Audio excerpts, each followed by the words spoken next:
Trade is often described as the engine of development. By facilitating the exchange of goods and services and technologies, trade can boost economic growth, create jobs, reduce poverty, and increase economic opportunities. It's no wonder every country wants to cut bilateral and multilateral trade deals. African countries have not been left out. We've seen African leaders traverse the world to seek various trade deals.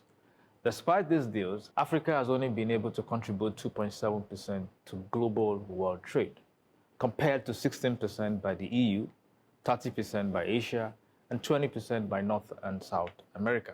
A significant portion of trade comes from intra-regional trade. In 2023, intra-EU and intra-Asia trade were 1.6 times as high as extra-EU and extra-Asian trade. This implies that well over half of the EU and Asian trade activities was conducted internally among its member states.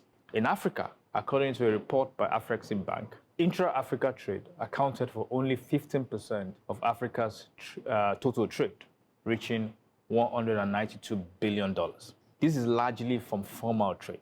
It is estimated that informal cross-border trade flows in Africa are somewhere between 90% to 170% of formal trade flows. This means that the potential trade size in Africa is closer to $500 billion than $200 billion. In a nutshell, our capacity to compete globally is directly related to our capacity to trade regionally. Before integration and the creation of the EU single market in 1993, around 39% of trade was already conducted among member EU countries through the European Economic Community.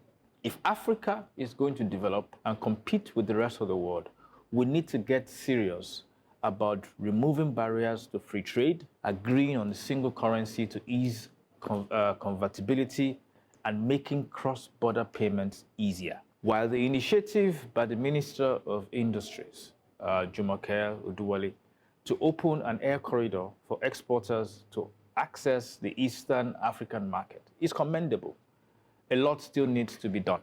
Instead of junketing to DC, London, and Paris, our leaders should spend more time engaging business leaders, fintechs, and their AU colleagues to activate the African Continental Free Trade Agreement, AfTA.